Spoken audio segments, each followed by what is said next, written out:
Today we will be talking about the top 10 anime swordsmen. That's right.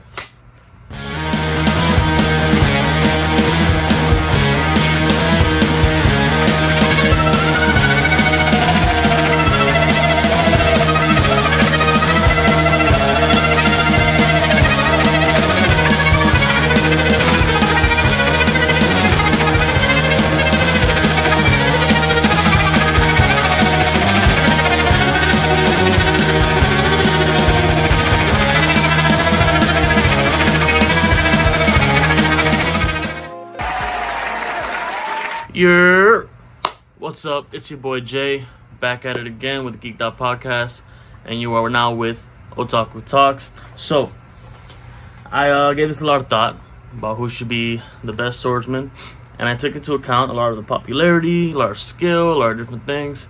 Some of these might make sense to you, some on my list might anger you, but that's what I'm here to do, cause controversy and enlighten you.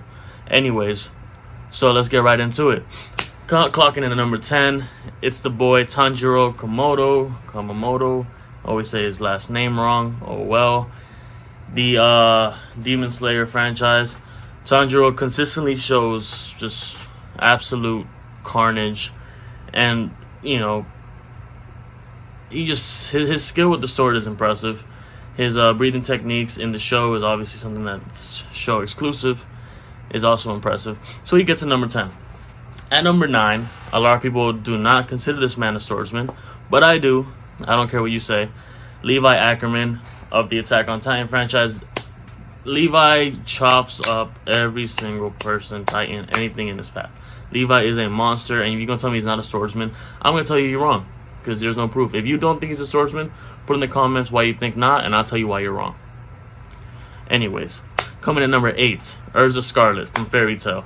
Urza, she has a repertoire of swords at her disposal, and she even has this one form where she has like 100 swords, or maybe it's 1,000. Don't remember. But you tell me, Zoro's 3 sword style is impressive compared to 1,000. That's all I'm gonna say. Anyways, moving on. Speaking of people with more than 3 swords, Killer B. Now, a lot of you might not think of him as a swordsman, but when we first introduced to this man is wielding 7 swords at a time. Alright, and Sasuke, who I don't think is a real swordsman, but obviously his physical feats is what makes him a successful swordsman. Killer B was handing that man his own ass. Like, I don't know what to tell you. Killer B is a monster. Point blank, period. Coming in at number 6, another Demon Slayer character is Kyojuro Rengoku. You might know him from the movie. If not, spoiler alert, this dude's a beast. He fought an upper 6, might have been upper 3 demon, and was giving that boy the work. Alright, something that humans should not be able to do. But this man was just that good. Rengoku, I miss you, dog. Moving on, number 5. We're in the top 5 now. Afro Samurai from Afro Samurai. Afro Samurai is great. He's super laid back. He does what he does. He may be the number 2 samurai in his anime, but we all know that's not going to stay that way. Anyways, in that anime, they get busy. Alright, you see someone, you want their rank, you fight off backs. It's insane. Love it. Coming in number 4, we got Himura Kenshin from Kenshin. Now this goes without saying. If you're a 90s anime baby, then you already know all about Kenshin. Kenshin's a monster. He's great. He's a staple of what an anime swordsman should be. Now speaking of staples of what anime swordsman should be, my number 3 is Mugen from Samurai Champloo. Now I know a lot of you might think Kenshin is better. And he might be, probably is. Not gonna lie to you, but love Mugen, love his vibe. This dude, he's laid back but super cocky at the same time, and I don't know. Just listen to the theme song and you'll know why he's so high on my list. I don't know what to tell you. Samurai Champloo is a beast. Coming in to our last 2 spots, I know who you all are thinking is gonna be number 1. All right, and you'll be wrong. Number 2 is Rono Zoro, the pirate hunter from One Piece. Zoro is probably the most famous anime swordsman there is right now. Hands down, no doubt about it. And he honestly should be number 1. But my number 1 kind of trumps that. So, what can you do?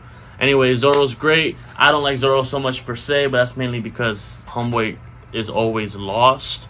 And I hate watching 30 minutes of this man not knowing where he is. I'm sick of it. I get it. It's supposed to be like a running gag. It's a running joke. Well, I'm running away from the TV every time he gets lost because this is annoying. Now, our number one spot, the man, the myth, the legend, the 7th warlord, or one of the 7 warlords, I should say. The man who took Zoro, beat his ass with a butter knife, and then went on to train Zoro. Spoiler alert. His name is Hawkeye Mihawk from One Piece.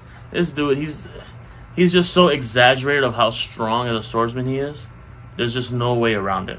You can't complain. You can't say anything about it. This dude is just on it. He's the man.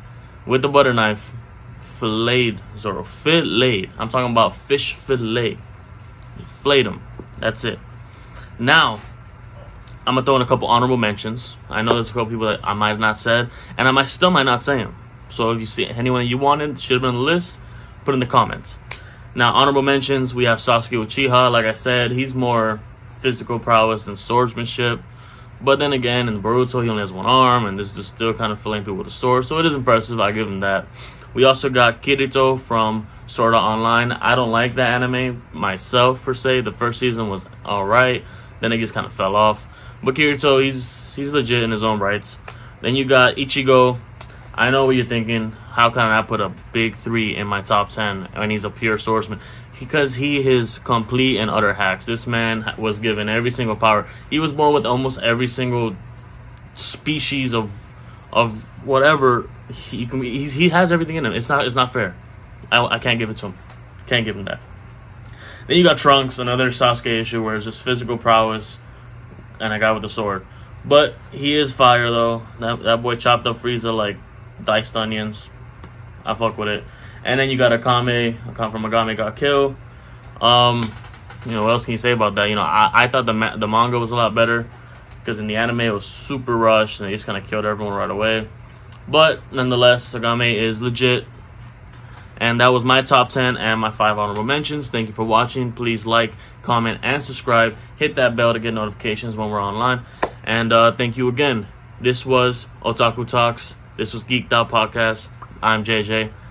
Have a good day. Yerp!